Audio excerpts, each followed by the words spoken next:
What's happening, guys? Happy Friday and welcome to the Dynasty Warzones, the Fabulous Big Bet. It is your host, Memphis at DWZ Memphis. And with me is a man who's got all the gamble. He's got all the girls living in New York City. He is Dr. Kyle of the physical therapy world. Dr. Kyle, what's up, man? It's got to come spontaneously. Jerry was the man of the hour. He was the man with the power. It just popped in my head one day. It was an old pro wrestling promo, but I'm coming up with something for you. But how's it going? I'm good, Memphis. I could be the man with the shower. I do have a shower, and I use it occasionally. But all is good here in New York City.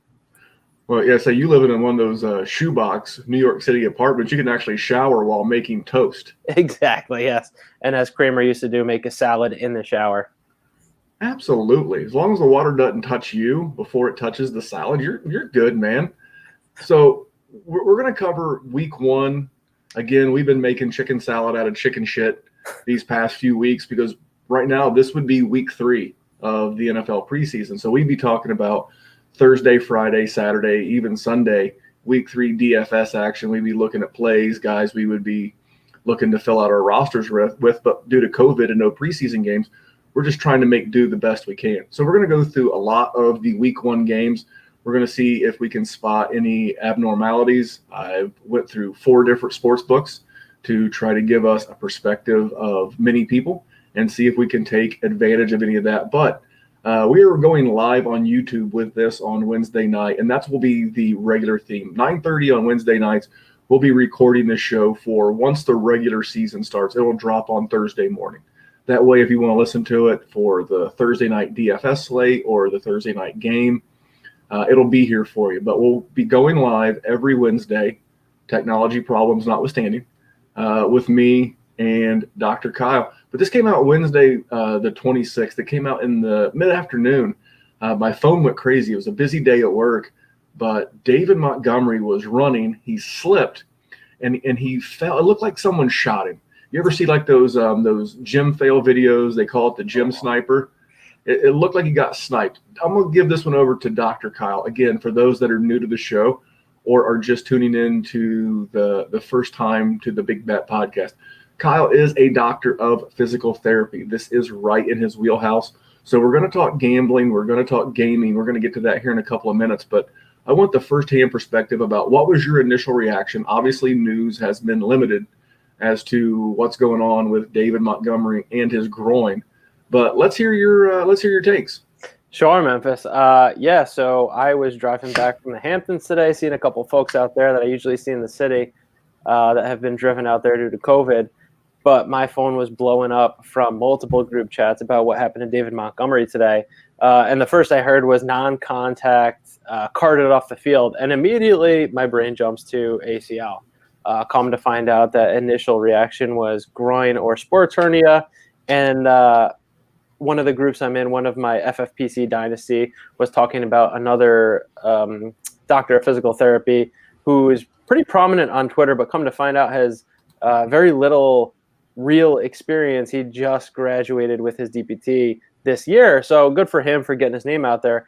But I'm gonna veto this one or jump the ship on this one, as I've been practicing for 7 years. But I came across the video, and so David Montgomery was taking it wasn't even 7-on-7. It looked like it was just a run-of-the-mill play with, I don't even know how to describe it, but there was very few people in action, and he went to cut off of his left foot and completely lost his footing.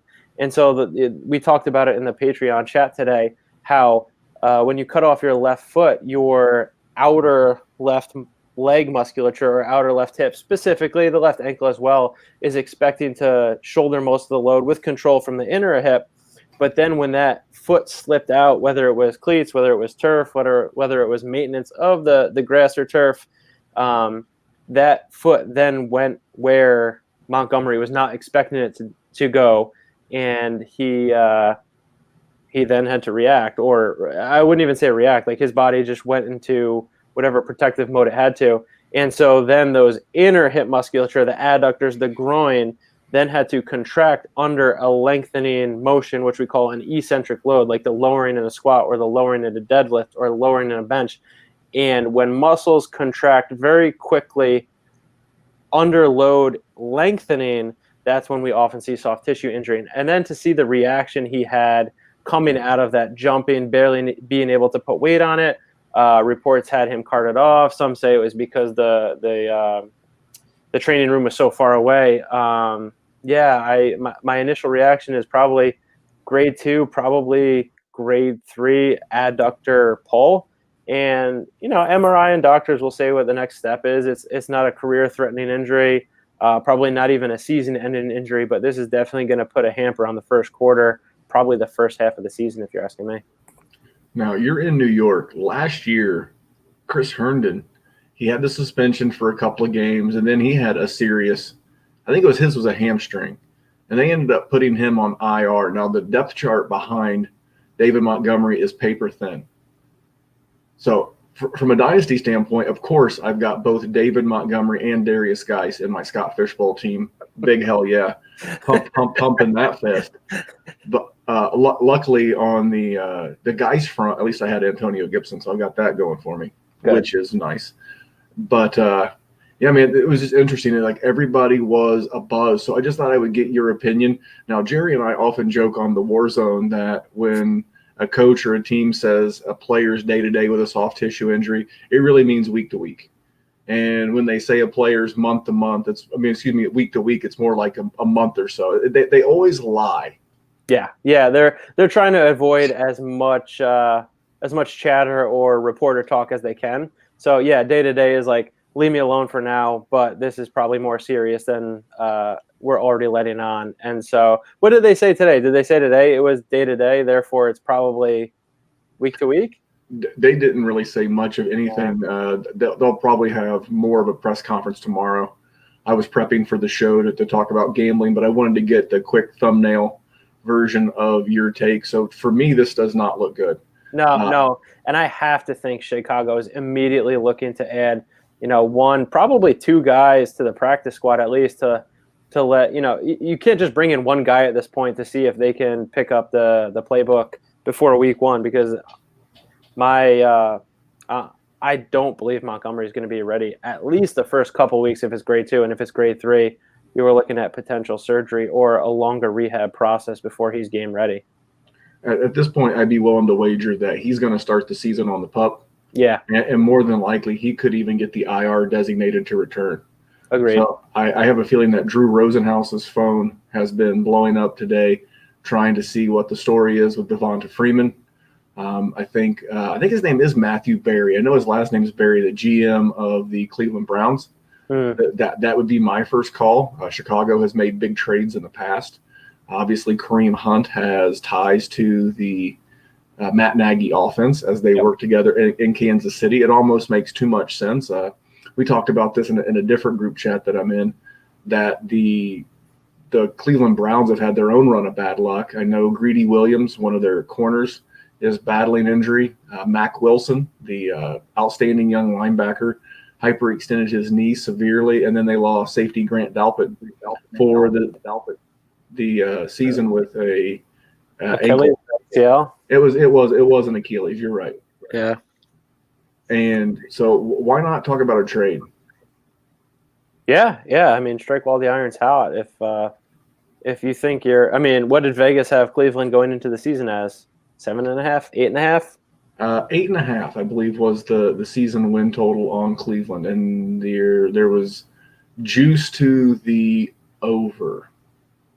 Yeah, but you lose 3 guys on defense. I mean, the worst quarterback in the AFC North. I don't know that he's the worst. I mean, when you say someone's the worst, you just think you're calling him a pile of shit.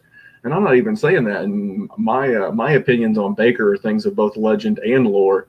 But I think Baker's a fine quarterback, and I think he'll have his most efficient season as a professional with Kevin Stefanski. But that doesn't change the fact that doesn't mean that he's not going to light up the fantasy scoreboard. I think that you're looking at a very Derek Carr-esque, 3,800, maybe 4,000 passing yards. I hope not, because I bet the under. And just under we want Memphis. Just under. He's going to get 39.50. No, 38.50. 38.50. He's going to have a nice, efficient season. And I know Kareem Hunt's a big part of the offense, but there's going to be something going on. Chicago cannot, as a contender, but based on everything I could tell, it did not move the line. I looked, and we can use that as our transition point to go right into the first game. So the first game on the board is the Thursday night game. The Super Bowl champions, KC, are hosting the Houston Texans. I checked 4 sports books for these lines, by the way. And this was as of 12 noon Eastern Standard Time on Wednesday. I checked the FanDuel sports book. I checked the DraftKings sports book, the MGM Bets sports book, and then I used William Hill. William Hill is one of the largest gambling conglomerates in the U.S. So those were 4 that I thought that was a good mix. So the under and over on this game is consistent across all 4 books. It's 54.5. Okay. And KC is giving up 9.5 at FanDuel and MGM and giving up 10 at DraftKings and William Hill. Do you have any quick snippets? Now we'll do our official picks 2 weeks from tonight on the 2 or 3 games. Do you have an initial lean? Do you have a strong like? Is there a betting anything for you there? Obviously, strong fantasy consideration. Week 1, sure. I mean, a 54.5 over and under. That's the highest over under on the board.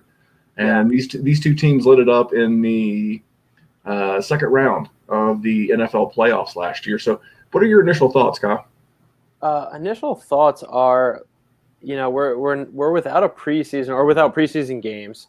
The Texans have a lot of moving pieces on offense coming in, trying to learn their playbook, whereas the Chiefs are returning Mahomes, Kelsey, Hardman, Hill, Watkins. Yeah, Clyde Edwards-Helaire is new. Williams is out. I don't often like taking the favorite in a greater than a touchdown game, but the Chiefs at home in the league opener, I think the Chiefs are going to take this one. Give you 9.5.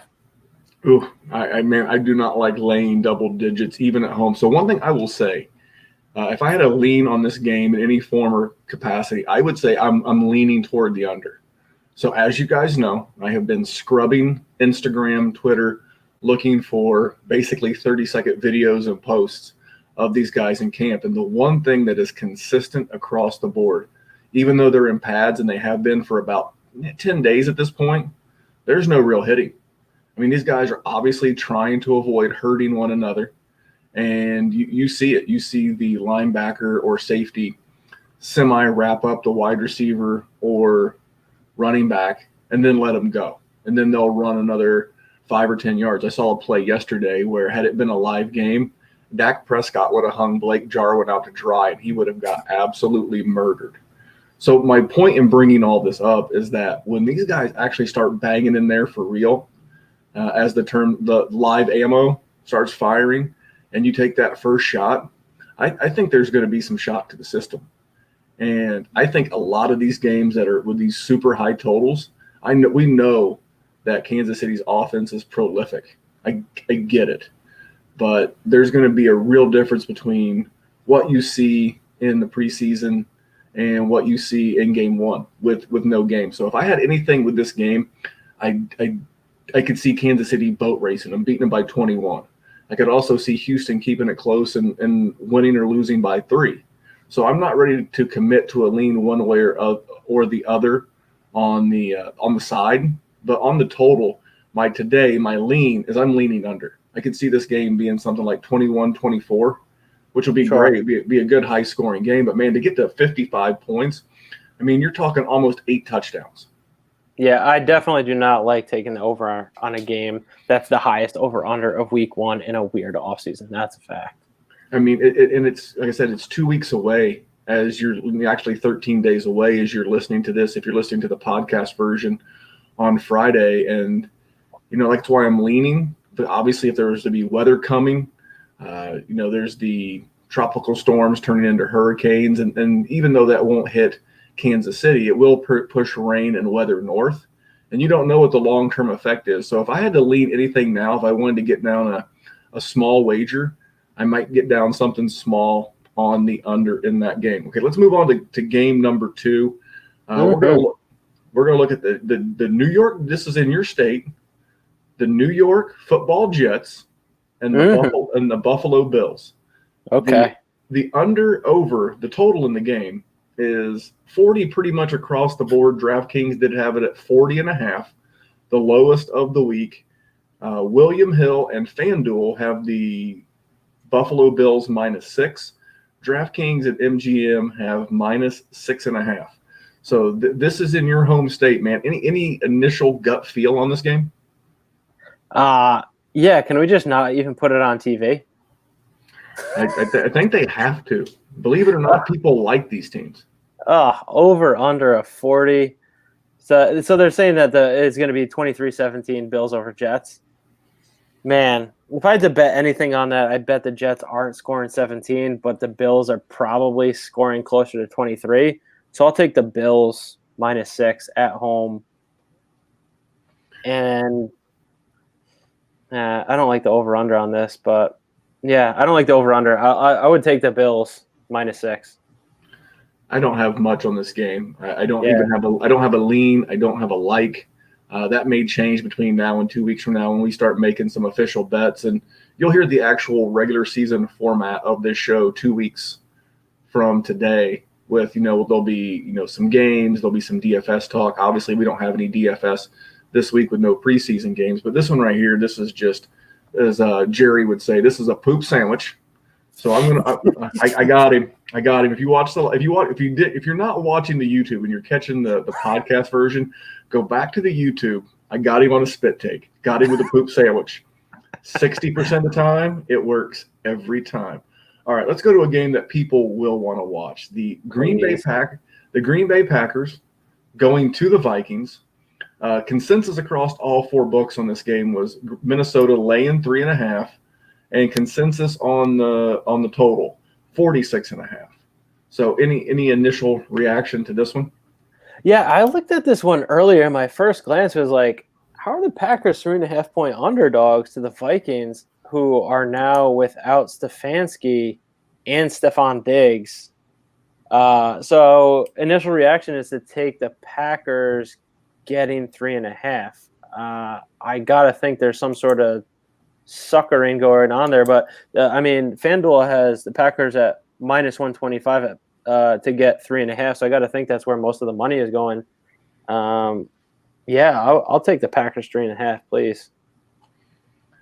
This one right here, that total feels awful high for these two offenses. Dalvin Cook will be back, obviously. I have heard that the new thing with players this year, because of the new collective bargaining agreement not allowing players really to hold out because they can be fined $50,000 a day, and that money's non-refundable. So I've heard rumors. This is just speculation. It was really more about Melvin Ingram of the Chargers than Dalvin Cook, but they could be where they show up to camp, they participate. They kind of have been calling it a hold in. And then come week 1, Dalvin Cook could then start sitting out. I don't know. I've not heard that. He seems to be engaged in practice and a willing participant. But this one right here, my lean early would be the under. I don't like that total. This one feels like a 21-20, a 24-21, which would just barely skirt the under. Yeah. Again, like I said earlier, I think the defenses are going to be a little ahead of the offenses. And remember, Green Bay, man, last year they really slowed it down. They really peeled back their 3 wide receiver sets. They drafted an H-back, and I think it's Josiah DeGuara, if I remember correctly. And they brought in A.J. Dillon and those massively handsome quads of his. And I just see a slower pace of play. We're not sure what Minnesota's offense is going to look like with was it second year Irv Smith Jr., first year Justin Jefferson, second year BC Johnson, and then the grand old man Adam Thielen. What does this offense look like? It feels like it's going to be a slower paced game. So if I had to have anything on this game, I would lean under. I like that. I like that a lot. All right. So next game, We have the Philadelphia Eagles going on the road to Washington to play that football team. This is pretty much another chalk across the board. All 4 books have the Eagles laying 6.5, and the over/under is 44.5 everywhere but MGM. MGM has it at 45. So again, I will go back to you, good sir. Initial thoughts on this one? Yeah, I mean, again, I'm going it might seem like a boring take, but like continuity from last year, the Eagles are returning, I believe, the majority of their coaching staff. Wentz is probably healthier than he's ever been. Deshaun Jackson's probably healthier than he's ever been. Miles Sanders going into his second year. Meanwhile, Washington's got a new head coach. Lots of controversy around their ownership.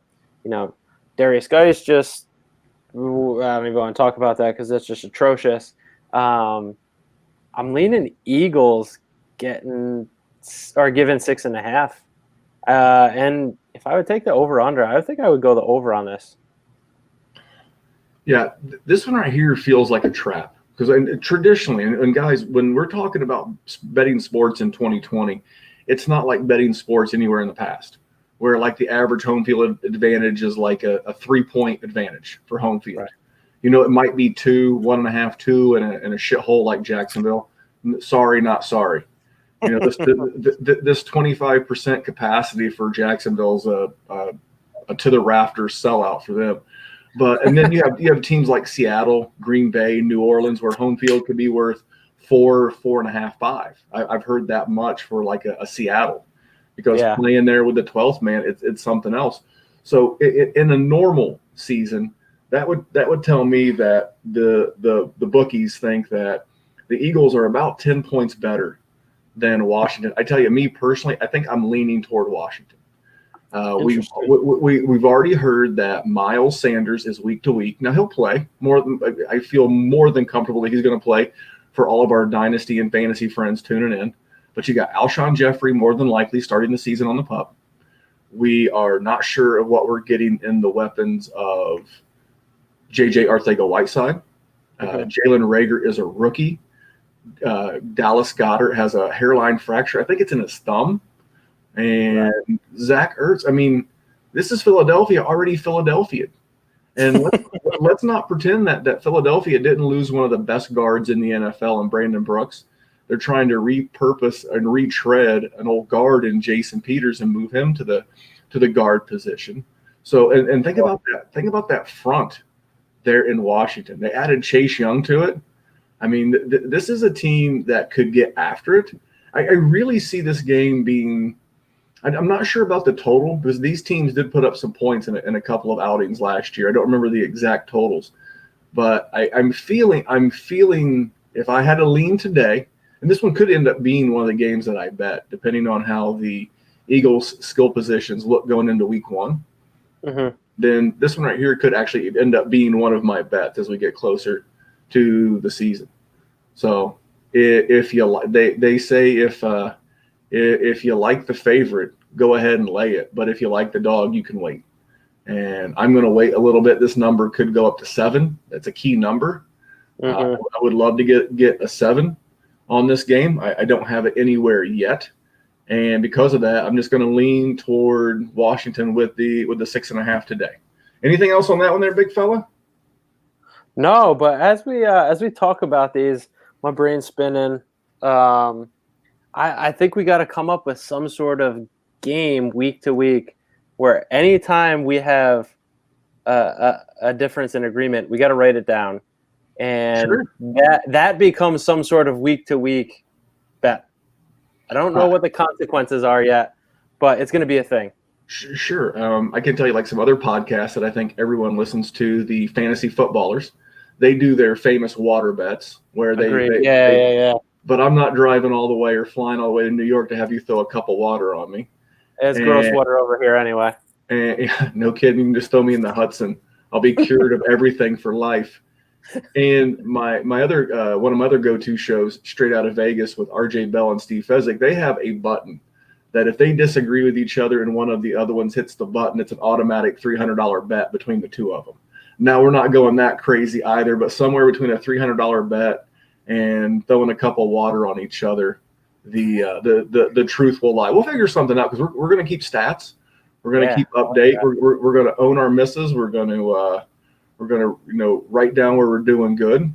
But yeah, no, as of right now, that would be my lean on Washington. But I like that. So let's go to a team that Colin Cowherd has as undefeated. He projected the Ravens to go undefeated this year in the regular season. The Browns are at those Ravens. This one right here, man, you can get some interesting numbers now. FanDuel and William Hill, they have this game at Baltimore minus 8.5. The DraftKings book and MGM have it at 7.5. And then the over and under is 48.5 across the board, except DraftKings. They have it at 49.5. So I see some scrunching of the eyebrows. You look like you smelled Jerry's poop sandwich. What's going through your mind? I'm curious as to what Browns versus Ravens looked like both games last year. Do you have that on hand? Well, I am pulling that information up as we speak. The Browns played Baltimore in Week 4, and Baltimore lost that game to the Browns at Baltimore 40-25. So they scored 65 points in that game. Then in the December 22nd matchup, Baltimore beat the Browns 31-15. So the two totals were 46 in the second game and 65 in the first game. Now, obviously, there's a weather difference. You don't know how much Baltimore was taking their foot off the gas because they were obviously up handily at the end of that game. I don't remember a play-by-play breakdown.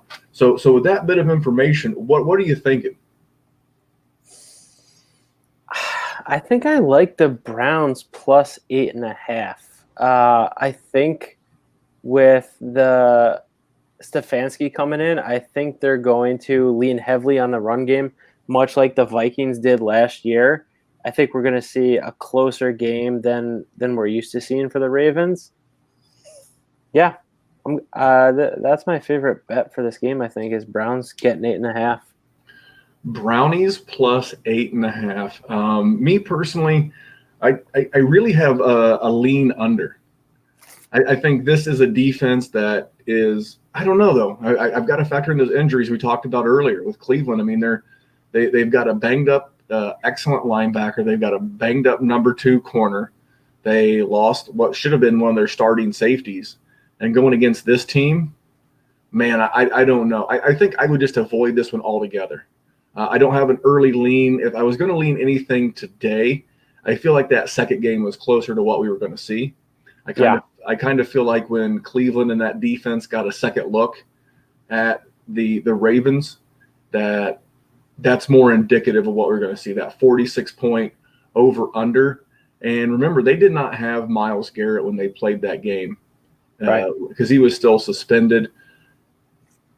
Going to be interesting. And then don't forget that we were recently lied to by the Baltimore Ravens. They said that Lamar Jackson was resting his arm over the weekend. Then it came out that the truth, because you know what they say, the truth shall set you free, that it was actually a groin injury. I don't like being lied to. There's too much ambiguity.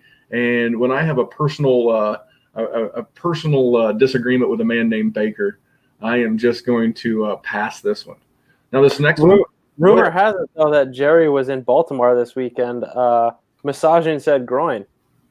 So, I mean, Jerry needs to. Jerry is heavily invested in Lamar Jackson. Jerry is the groin whisperer for those new to the Dynasty Warzone and the Fabulous Big Bet. Yeah, that's Jerry's thing. Not really a hamstring man. He tries to put the hamstrings on me. Jerry's world of expertise is groin. Let's go to Jacksonville. The mustached one, Gardner Minshew, and the Jags are going to welcome my Indianapolis Colts. I'm a big fan. The Colts are a 7-point favorite across all 4 books. The over and under, the total, it ranges from 46 at a couple of spots to 45.5. What is your initial lean on this? Because I am a Colts fan. I would love to hear your take. You know what I'm just realizing right now, Memphis? There is a lot of goddamn division rivalries in week one. And this is all anecdotal conjecture.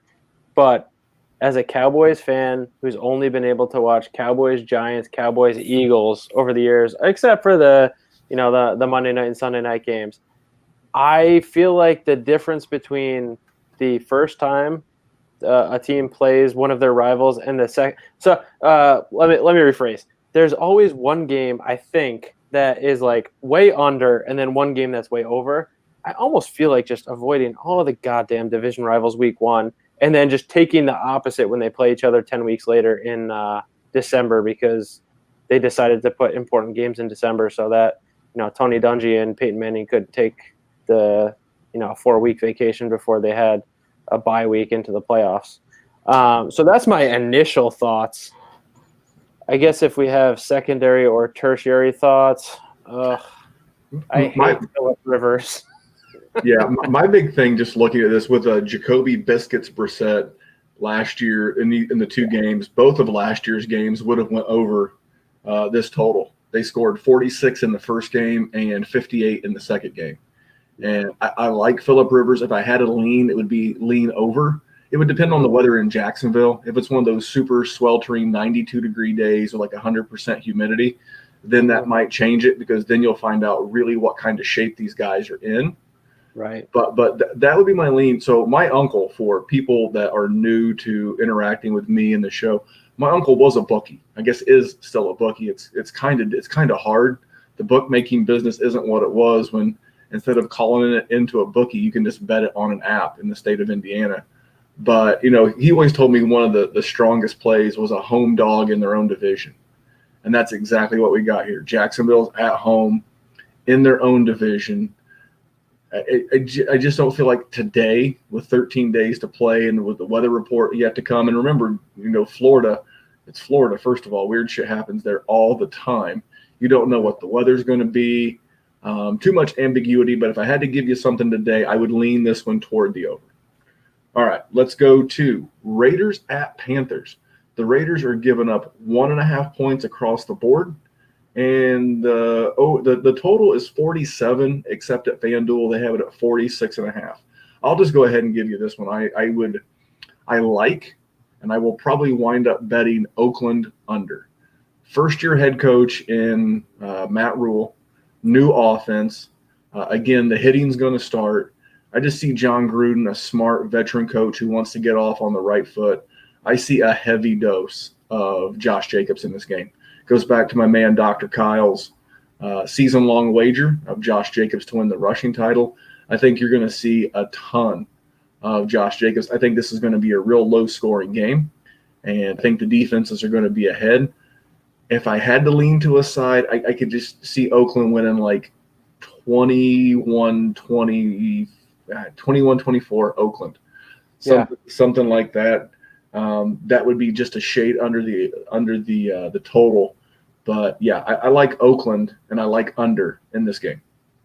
I agree, Memphis. Yeah, this was one that stood out to me. I think when we talked about it, it came up in one of the podcasts over the past few weeks, and I thought the Raiders were like 4 or 5 or 6 point favorites. So to see them as only 1.5 point favorites, yeah, West Coast coming east is always, that's always something that Vegas gets more than the people do. But for those reasons, with the Panthers, with new head coach, new offensive coordinator, new quarterback, and John Gruden, he I think he's a bit of a character, but I do seem to think he understands his football shit at least.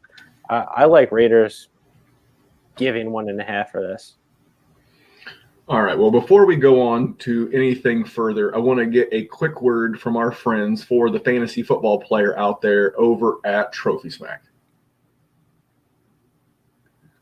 All right. Big thanks to our friends over at Trophy Smack, proud sponsor of the Dynasty Warzone and everything we do for you fantasy players. If you're looking for a place to get those championship belts, trophies, use that code DWZRING. Hook your league up something nice. All right, here's another division game for you. You're going to love it. The Chicago Bears on the road at the Detroit Lions. Now, this one right here, the total is 44 everywhere but FanDuel. They've got it 43.5. The interesting one is that Detroit is given 2.5 on FanDuel. Everyone else has it at 1.5. That was the eyebrow raiser. What do you think? Schnikes. I have to restart this. Are you ready? Because I'm ready. I didn't hit the record button on the thing. Go for it. All right. Big thanks to our friends over at Trophy Smack. Thank you for supporting us. Remember, for you fantasy players, get that league hooked up with a belt, with a trophy. Use the code DWZRing. It helps you. It helps us. Good things all around. So another division game, Dr. Kyle. The Chicago Bears going to see Jerry's boys, the Lions, in that Honolulu blue. The total in this game is 44 everywhere but FanDuel. FanDuel has it at 43. And then the total, Detroit is laying 1.5 everywhere except FanDuel. FanDuel has them laying 2.5. That is the biggest anomaly that I've really found across the board on any of the games this week. What does that tell you on this game? Tells me that I'm not going to bet the Lions on FanDuel because honestly, I like the Lions giving 2.5 in this home favorites, less than a field goal. Bears just lost their running back. Foles is quote unquote inches ahead of Trubisky. Meanwhile, the Lions are getting Stafford back. Galladay is healthy. Marvin Jones is healthy. They're bringing in DeAndre Swift. I like the Lions given 1.5 for damn sure. Maybe even 2.5 if you're feeling squirrely on FanDuel. Yeah, there's never any point in giving extra points. You take every single thing that you can get from those filthy bookies. So I went and looked at these games. These two teams last year in the first meeting on November 10th, these two teams scored a combined 33 points. And then on the Thanksgiving Classic, these two teams scored 44 points. So I know Stafford will be back. I don't recall if he played in the first Bears game or not. The higher scoring game was the game in Detroit. I don't know, man. I still have a lot of questions. I would love to have seen this. Now, I will tell you, if you like Detroit, you are not going anywhere near that FanDuel number. And if you like the Bears, I would get on FanDuel today. For me, I really don't have much on this game. I could see this going either way. I want to know who the Bears starter is before I do anything crazy with betting these games. This low point total, though, guys, for those of you that are thinking DFS or for your dynasty and fantasy rosters, I don't love it for guys like, the ancillary pieces. I don't love it for Anthony Miller. I don't love it for Marvin Jones. I mean, you're going to play your studs. You're going to play, if David Montgomery were healthy, he won't be, but if he were, you would play Monty, as at least a flex, maybe an RB2. You would obviously play Galladay. You play Stafford. You Maybe might Allen Robinson. Oh yeah, for sure, Allen Robinson. TJ Hawkinson, maybe. But I'm not even sure that if I had TJ Hawkinson, like more dynasty than redraft. If you drafted TJ Hawkinson in redraft, he's your starter. At least he should be. But if you have him in dynasty, you may have a Greg Olsen or a more established option that you just want to see a couple of games. How are they going to implement it? Now, it's been great. TJ Hawkinson's been kicking ass in camp. But this one right here, I don't have a whole lot. If I had to lean anything, it would probably be Detroit minus the 1.5 today. I see this being, again, like a 21-17 type game, and I see Detroit pulling it out. All right. This is a big game with a big over-under where you'll be using all your guys. It's Seattle on the road, 1 o'clock start. So that's that West Coast team traveling east. And that's about as far as they could go with maybe exception of maybe Miami or, some of the other, Tampa, Florida teams, I guess. But that's a hell of a haul from Seattle to Hotlanta. And everyone's got Seattle given a point except FanDuel. They have them given a 1.5. This total is a little bit of everywhere. DraftKings has it at 48.5. MGM and William Hill have it at 49. FanDuel has it at 49.5. Big over-under, so we'll just continue a little fantasy theme. This is one where you can get your Hayden Hurst, your Obviously, you're starting Ridley and Julio and Todd Gurley and Matt Ryan and Russ and DK. This is as our buddy Kyle from the Fantasy Football Smackdown says, this is a start 'em all blanket. Just play everybody in fantasy. But from a betting standpoint and the side and total, what are you thinking, Doc? Oh, I don't even know where to start. My inkling is to say that it's almost a trap game for Seattle to be favorites on the road with that much travel.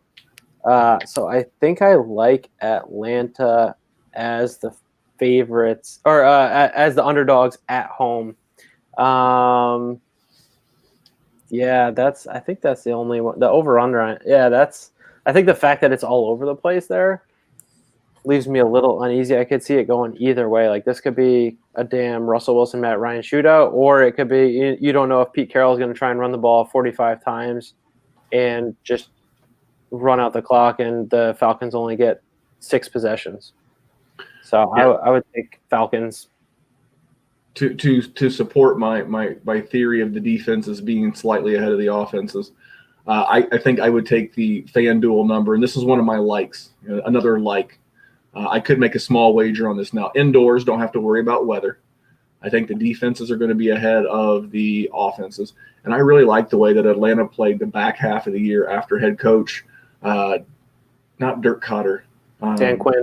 Thank you, Dan. Dirk Cotter is the offensive coordinator. He was the head coach in Tampa. But after he gave up defensive play calling duties, it was just a different team.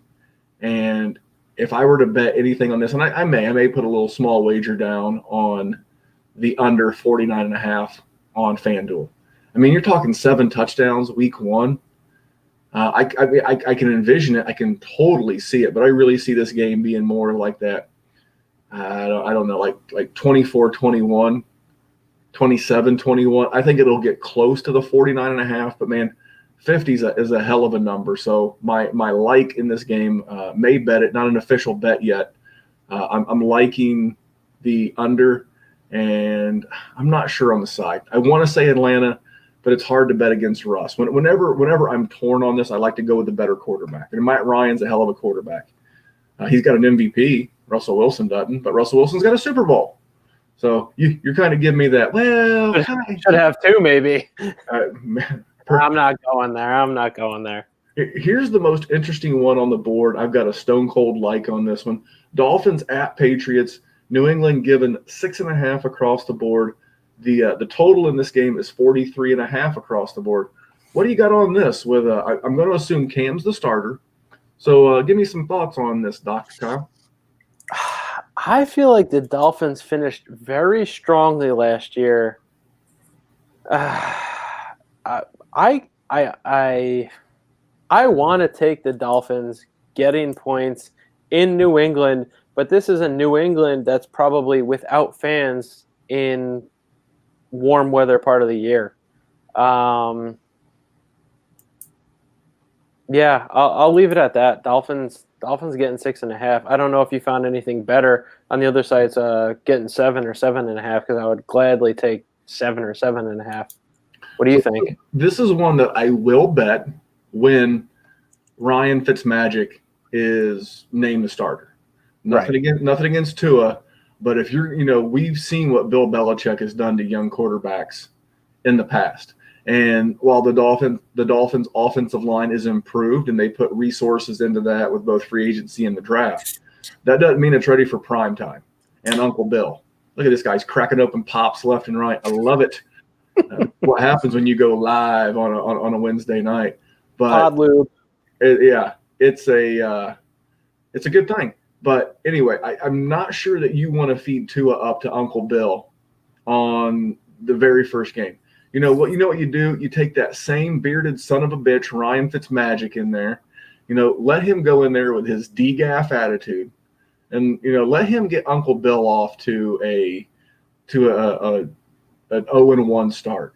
And I'm not sure who the quarterback is. I'm about 98.5% sure it's going to be Cam at this point. But what's Cam look like? I've not seen him throw a ball of any consequence. So what I'm going to do right now, if I had to make a bet today, I have a strong like to Dolphins straight up. Give me the money line. Dolphins straight up on the road, opening week, no crowd in New England.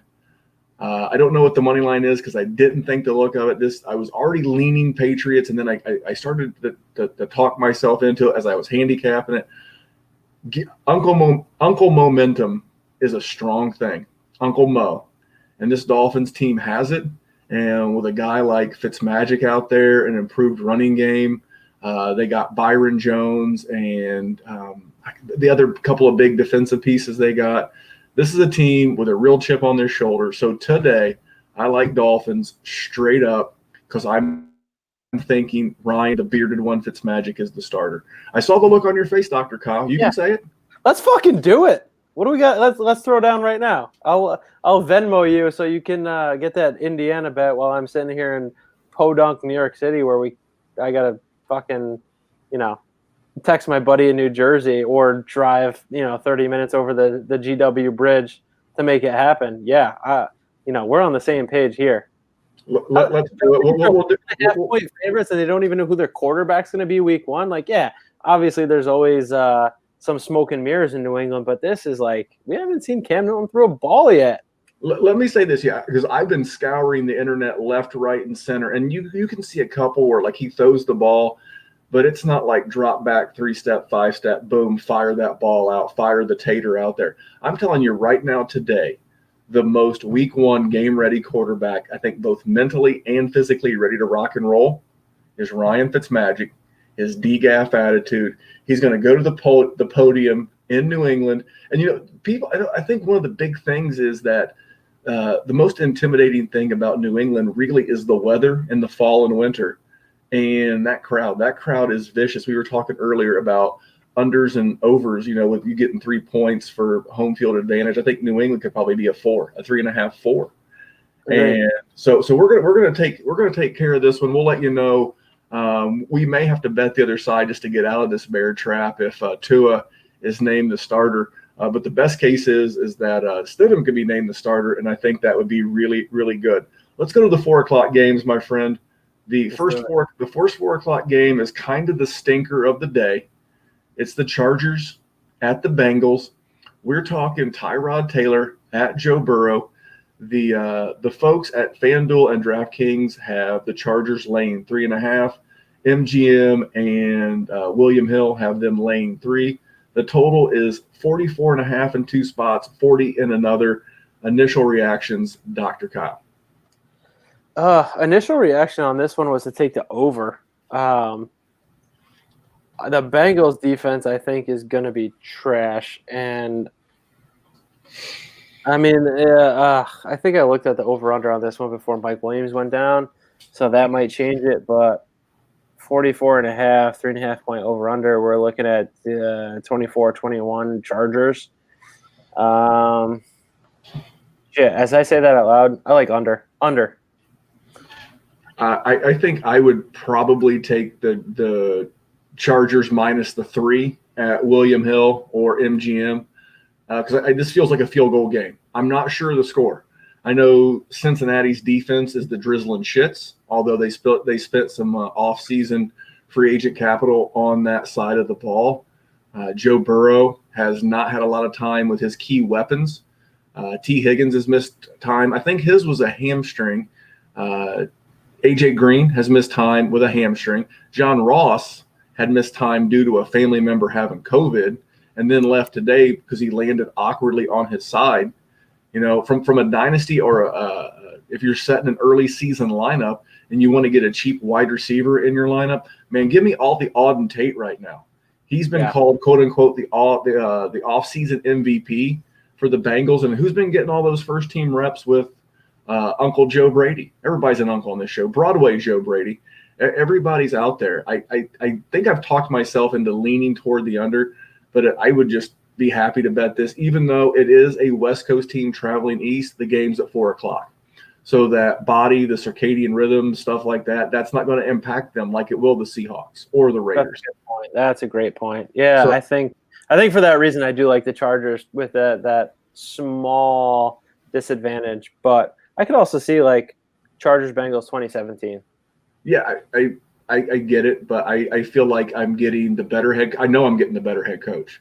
I've said before, I said again, and I will say it until I'm proven wrong. But once I am, I will admit that I was wrong.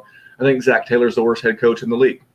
And I think that is it Vance Joseph, the head coach in LA. Anthony Lynn, I believe. Anthony Lynn. Vance Joseph was the other former African American head coach, who's now the DC for the Cardinals. Used to be the head coach of the Broncos. So I got those two confused for a second. But I think Anthony Lynn's the better head coach. As a matter of fact, I know Anthony Lynn's the better. For sure. So I'm getting the better head coach. I'm getting the healthier offense. I'm getting the infinitely better defense. Did you see the video of Joe Burrow running for his life from the entire defense? It came out like maybe a week ago. Literally, it looked like an old like Benny Hill show, like where like he's being chased by like 24 cops. And that's exactly what it looks like. It's Joe Burrow's I think he was wearing the white practice jersey, and all the defenders in the black jersey, like 8 guys are chasing him, avoiding a sack. It was comical. It looked fake. It looked fake. And obviously they didn't smoke Joe Burrow. But I got news for you, man. You're going to have Melvin Ingram on one side, and you're going to have Joey Bosa on the other. They drafted Kenneth Murray, the stud linebacker out of Oklahoma, and then they've got a healthy Derwin James. I smell a long day at the office for Joe Burrow and the Bengals, so I feel fairly confident if everything holds the way that it is, I'm probably going to wind up trying to get this at 3, a little bit closer to kickoff. Love it. All right, let's get to some of these more primetime games. We have, not primetime, I mean primetime as in good and not primetime as in primetime, because we're going to get to those in just a couple minutes. We have the Arizona Cardinals going to San Francisco. The Niners are laying 7.5 at FanDuel and MGM, 7 at DraftKings and William Hill. The over-under is 46.5 everywhere but William Hill. They've got it at 47. What's your initial reaction? I think I know where you're going, but I'm going to let you say it. I'm going Cardinals getting the points. Okay. Is that what you were expecting me to say? I thought based on the 2 games they played last year, you were going to go Cardinals over the Cardinals and the Niners over. That felt like where you were going. I mean, these 2 teams, man, they played a couple of barn burners. If memory serves me correctly, they were late in the season. I'm pulling it up right now as we're chatting. Yeah, the one game was 26-36, so that would have been 62 points. And the first game they played was 25-28, so you're looking at 53 points. This over-under, even though it's one of the bigger ones on the board at 40, like I said, 46.5 to 47-ish, my lean here is the over. As long as it's not like one of those gloomy, wet days in the Bay, I think the defenses were better in San Francisco last year. I think and the off. Oh man, as I continue to handicap this in my head, I'm like, well, they don't have any wide receivers. Who the hell I was going to say Debo is questionable. Ayuk is questionable. Remember this time last year, or even 13 months ago last year, we were talking up Dante Pettis, and all of a sudden he's relevant again because of the lack of depth chart in San Francisco right now. Another guy that I would be looking to shoehorn into my DFS lineup in a tournament, not in a cash game, but in a tournament, I'd be looking to shoehorn the Auden Tates and especially Dante Pettis. This just feels like the kind of game where he could have, like 4 catches for 128 yards and a TD or 2, and totally reimburse you for whatever his DFS, dollar amount is going to be this week. But you know what? I've talked myself out of this game, just like I talked myself into feeling really good about the Patriots and Dolphins game and the Chargers and Bengals game. I think I've just talked myself out of this one. Too much going on 2 weeks out for me to lean either direction. Anything for you? No, that's fair. Shit show. It really is. I mean, in my heart of hearts, I'm like, don't really care. Bet the over. It feels like a lock. But then, this is Vegas. These guys are super smart, and nothing feels like a lock today. All right. This is the marquee 4:30 game on Sunday afternoon. It is Buccaneers at Saints. touchdown Tommy Brady going to New Orleans to play Drew Brees. Over under 49.5 across the board. And the total is anywhere from 3.5 at FanDuel and William Hill, up to 4 at DraftKings and MGM. What do you think there, Dr. Kyle? We'll get to this when we get to my hot takes, because both of the quarterbacks in this game intrigue me. Breeze is notorious for getting off to a slow start, and then we have Tom Brady in an entirely new offense with Bruce Arians. I think I got to lean Breeze at home in the Dome, giving 3.5. I just, I've never been somebody who wants Tom Brady in fantasy football. That's for sure. Give him to me to like win a Super Bowl for sure. As a Cowboys fan, who's, talk about blue balls. But give me Saints giving 3.5 here. I am not ready to discuss the total. In the opener last year for the Saints, they put up 58 combined points with the Houston Texans. So obviously with another good offense, we can see where there can be fantasy point magic. For me, I want to lean under because of the no off season. The nerves of Drew Brees. Remember, he had the controversy with Mike Thomas's teammate about the initial reaction to the George Floyd. He said he was going to kneel. I think he has since reversed course. I think there's going to be a lot of nerves, and I would be looking. I didn't pull these up. I would be looking at the first half total. I think if I was to look at anything, I could see this one getting off to a slow, conservative start, like a heavyweight fight, because that's what this is. I mean, these guys are going to know that they're in prime time. Right, they're the marquee 4:30 game, and just like any heavyweight fight, man, you see guys feel each other out.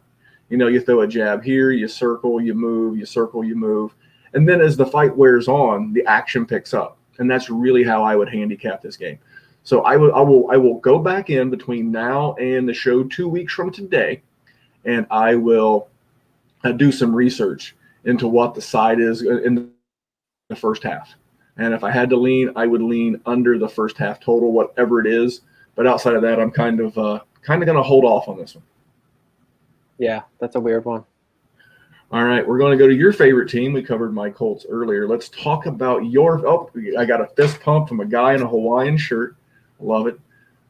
Sunday night, 8:20, the Dallas Cowboys at the new Rams SoFi Stadium. Pretty sweet stadium. Kind of all over the board on the total. On the side, Dallas is favored by 2.5 across the board. And I'm looking at FanDuel 49.5, DraftKings 50.5, MGM 50.5, William Hill 50 on the total. So, Dr. Kyle, what you got, man? Give me the over on FanDuel at 49.5. Good googly. Yeah, Cowboys defense was average last year, and then they lose Byron Jones, Gerald McCoy. They sign the Cowboys are trying to do a lot, doing a lot externally, but it's hard to know what they're doing internally. And then the Rams have lost a good chunk of their defense. Yeah, this has like the sniff test of potentially the biggest shootout of the week, maybe outside the Chiefs Texans, which was like, if we, going back to our talk a week or two ago about DFS, like Cowboys Rams, I would be hammering for DFS value. So yeah, give me the FanDuel over 49.5. I'm going to give you a couple of some DFS plays. I don't have a lean on this game yet. I want to do some more research. Again, this is Kyle and I working on our chemistry. This is our preseason. We're getting ready. We're just a couple of guys talking. We'll be official. We'll be on the clock. We'll be keeping score, and we keep score with cash here on the Fabuous Big Bet. But what I'll give you on this game for tonight is I will give you a couple of things. I will give you that in a DFS cash game, I would be looking to throw some cheap Malcolm Brown on the back end of my lineup, and I would also be looking to throw in some cheap Josh Reynolds. I just believe that in this COVID era, you go with the bro you know. And the bro that Sean McVay knows is Malcolm Brown. Malcolm Brown had 5 rushing touchdowns last year. Why? Because Sean McVay trusted him. When he did not feel Todd Gurley's knee was strong enough or capable enough of punching in touchdowns, which is odd because Gurley had like 14, but my man had 5. And if there's anyone that, not hard to envision Robert Woods or Cooper Kupp drawing a PI in the end zone, here comes Malcolm Brown for a cheap touchdown. Now, he might be better off in the FanDuel half-point PPR scoring format because he's not much of a pass catcher. I think the most targets he's ever had in his career was 11. 11. Christian McCaffrey had that in a game, more than that in a game against the Colts last year. And then Josh Reynolds. When it becomes a track meet, man, again, in a tournament, if you're looking for a guy to get in there cheap that has, I mentioned it with Dante Pettis, and this is what you're looking for in those tournaments to help you win weeks, to help you win those big guaranteed prize pools, is you're looking for a guy who's capable of putting up 4 for 125 and 2. And Josh Reynolds had some nice games last year when Brandon Cooks was out. So there's a couple of DFS plays from the gambling aspect of it. I don't have much. I really don't. I like this, and that's why I'd be looking to shoehorn these guys into my lineup. All right, we have not one but two Monday night games at 7:15. The Pittsburgh Steelers are going to the New York Football Giants. Not really in your city. It's more in New Jersey. You know what they say, Kyle? Kiss her where it smells. Take her to New Jersey. All right, the G-men are giving up 3.5 across the board, all books. And the consensus over and under is 47.5 with William Hill at 47. I mean, I got a strong lean to the under. Pardon? I was gonna say, I forget what you said already, but who says that? Says what? Kiss her where it smells. Take her to New Jersey. That's George Carlin, baby. The American, the classic comedian that is George Carlin, R.I.P. Oh yeah, I gotta find that one then. I think he had a CD. I think he had a CD called that. But for me, this is easy, man. I'm leaning under, heavy under. I think that the defense will be a little bit better for New York. Not great, but man, remember Pittsburgh defense last year was a killer. I mean, for me to lose this bet, these two teams have got to score 6 touchdowns and 2 field goals. Does that feel right? This game really has like this feels like the most. I think that's another one we may have to bet. I think so too. I mean, we got Mike Tomlin. Mike Tomlin's going to protect Ben Roethlisberger's arm as long as he has to until we looked at Andrew Luck 2 years ago. Like, how much did the Colts protect Andrew Luck's arm until week 7, 8, 9, and then he was MVP at the second half. No, it was like week 3. He had like 57 targets. But I get your point because that's been my handicap too. Yeah. With the Steelers from fantasy, I think this just feels like a lock under. I think you're spot on. I think the Steelers get up a couple of scores early. Yeah. I think they lean on James Conner, Benny Snell, and the rookie Anthony McFarland. I like, and I think we'll hook up off air because when we bet the under, not only do we get the under today, which already feels off to me. This game, like I said, it has all the earmarks of 21-24, and I could even see like 28-17. And both of those go under that number. So for sure, for me, this just feels odd. It just feels odd, and how is this over under only 2 points off of Cowboys Rams? That's what I'm saying, and Seahawks Falcons, and I get the benefit of weather. I mean, if it rains or you have some kind of like wind or whatever, you're good. All right, man, we got one more game. Let's bring this thing home strong. We have the Tennessee Titans at 10-10 going to Denver to the Broncos. Well, the Broncos are a pretty much consensus 1.5-point favorite, except at MGM. MGM has them as a 2-point favorite, and the over-under is 41.5 in 2 spots, 42. I like this one over. And I feel over. I mean, that's a real low-scoring game.